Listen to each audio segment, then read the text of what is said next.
Military update news. Get ready, Russia and China. The U.S. Navy's aircraft carriers are getting stealth fighters.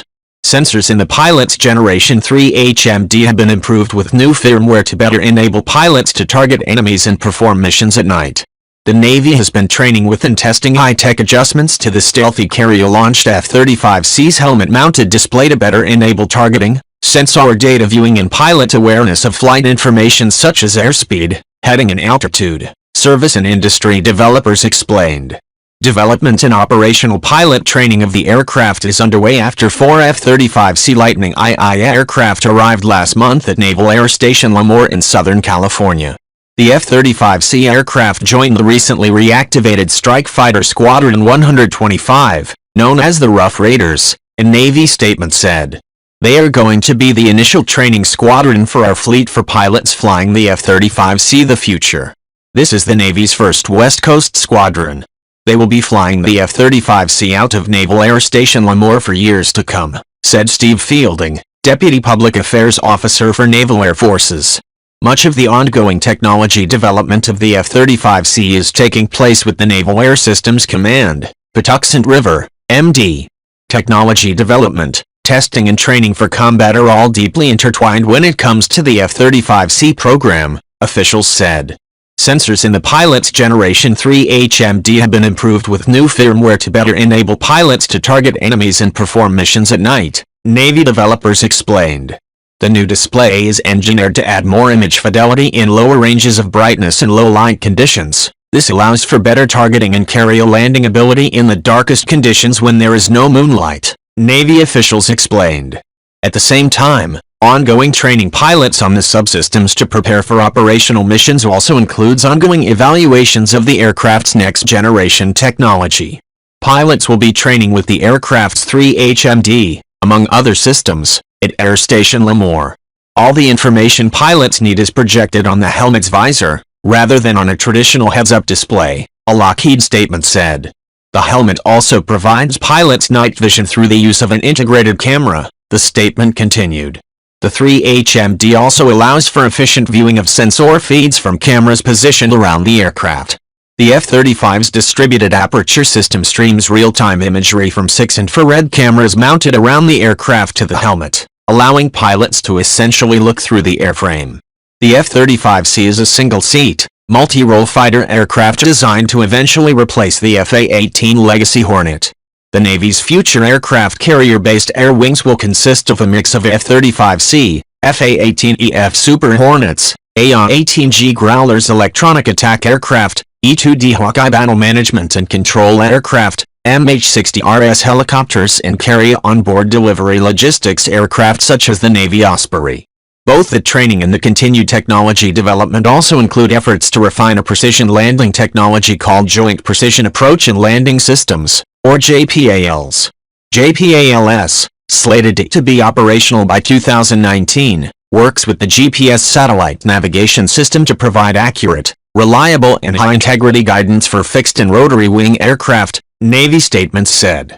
Also, Navy information described JPALS as a system featuring anti-jam protection to ensure mission continuity in hostile environments. JPALS is a differential GPS that will provide an adverse weather precision approach and landing capability, a Navy statement said. The emergence of a first-of-its-kind carrier-launched stealth fighter is intended to give the Navy more combat attack flexibility and attack sophisticated enemy air defenses or fortified targets from a sea-based carrier. Such an ability can allow a maneuvering carrier to hold targets at risk from closer proximity if land bases are far from the combat vicinity. The new Stealth Joint Strike Fighter is slated to become operational by 2018, when it will join the carrier air wing and fly alongside the F/A-18 Super Hornet, E-2D Hawkeye surveillance planes and other aircraft. Over the next 5 years, the Navy plans to acquire more than 50 of the new fighters, Navy officials told Scout Warrior. As it prepares for F-35C deployment, the Navy anticipates that the new aircraft will deploy to any one of a number of pressing hotspots. Prior to this event, developmental testing of the aircraft has been focused on advancing what's called carrier integration and carrier qualification, effort to seamlessly integrate the new aircraft into the carrier platform and carrier air wing, service officials said.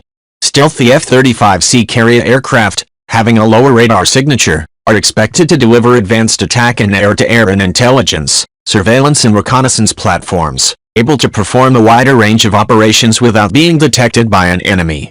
The aircraft is part of a broader Navy strategy to be well equipped in the event that it needs to engage in massive, major power war against a near-peer adversary such as Russia and China, known to have advanced air defenses and air-to-air platforms. The F-35C, the Navy's and Marine Corps carry a suitable variant, CV, is designed to combine unprecedented at-sea stealth with fighter speed and agility, fuse targeting, cutting-edge avionics, advanced jamming, network-enabled operations and advanced sustainment. Being engineered for a carrier, the F-35C's 51-foot wingspan is larger than the Air Force's F-35A and Marine Corps F-35B short takeoff and landing variants. The fighter is configured to carry 19,000 pounds of fuel and 18,000 pounds of weapons. An empty F-35C weighs approximately 3,500 pounds. It can fire 2 AIM-120 air-to-air missiles and 2 2,000-pound joint direct attack munitions. The F-35C can reach speeds up to Mach 1.6 and travel more than 1,200 nautical miles. In a document described as the Naval Aviation Vision, the F-35C is also described as being engineered with reinforced landing gear and durable coatings to allow the F-35C to withstand harsh shipboard conditions while delivering a lethal combination of fighter capabilities to the fleet. Previous testing of the aircraft involved catapulting the stealth fighter off the aircraft carrier runway deck with a much lighter load of weapons. The full complement of armaments for the F-35C is designed to maximize its potential mission envelope and allow it to drop laser and GPS-guided precision joint direct attack munitions, use air-to-air weapons in the event that the aircraft needs to dogfight or destroy enemy drones, and fire a 25mm gun for, among other things, the prospect of close air support or surface attacks against enemy ships. During prior testing, the F-35C took off with 1 GBU-31, 2 AIM-120s and 4 GBU-12s along with its 25mm gun mounted in a pod on the aircraft. The F-35C is also able to fire the AIM-9X along with other weapons. In the future it will have an ability to drop a small diameter bomb II, a high-tech weapon now in development able to track and destroy moving targets from great distances using a tri-mode seeker. The SDBI uses millimeter wave, laser and infrared guidance technology. Landing a stealth fighter on a carrier at sea. With a broad wingspan, reinforced landing gear, ruggedized structures and durable coatings, the F-35C will stand up to harsh shipboard conditions while avionics equip the pilot with real-time, spherical access to battlespace information and commanders at sea, in the air and on the ground with an instantaneous, high-fidelity single-picture view of ongoing operations. The F-35C is engineered with a new technology called Delta Flight Path, which helps pilot land on a carrier deck more easily. Test pilots and engineers credited the F-35C's Delta Flight Path technology with significantly reducing pilot workload during the approach to the carrier, increasing safety margins during carrier approaches and reducing touchdown dispersion, Navy pilots explain. Carrier landing is never easy as pilots must account for the wind speed, atmospheric conditions and speed of the ship. Pilots follow a yellow light on the flight deck of the ship called the Fresnel lens to help the trajectory of the approach, called their glide slope, officials said. The Fresnel lens includes a vertical row of yellow lights between 2 horizontal rows of green lights. Using a series of lights and mirrors, a pilot's approach is reflected by the position of the yellow light in relation to the green lights above and below, displaying whether the aircraft is on the right center line or glide slope, Navy pilots have said. If a pilot is on glide slope, he will see a centered amber ball in between the horizontal green lights. If he goes high on glide slope, he will see the ball rise above the green lights. If he goes below glide slope, he will see the ball fall below the green lights.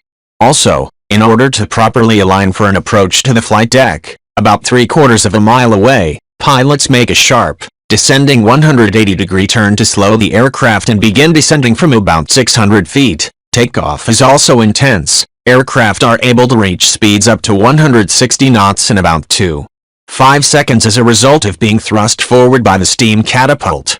The steam catapult generates 520 pounds per square inch of pressure pushing pistons forward. The pistons push cylinders connected to a shuttle attached to a launch bar, which pulls the aircraft forward, Navy officials explained. Upon landing, the aircraft catches an arresting cable 4 to 6 inches above the deck of the carrier. Hydraulic fluid controls the pace of deceleration for the aircraft, Navy pilots explained. A hook lowers from the back end of the F-35C aircraft, designed to catch the cable and slow down the plane. In order to maintain its stealth configuration, the aircraft's hook is internal to the airframe, Navy developers said. On all the legacy systems, the tail hook sits up underneath the engine externally. Upon landing, 3 doors open up and allow the tail hook to fall down, Navy pilots said.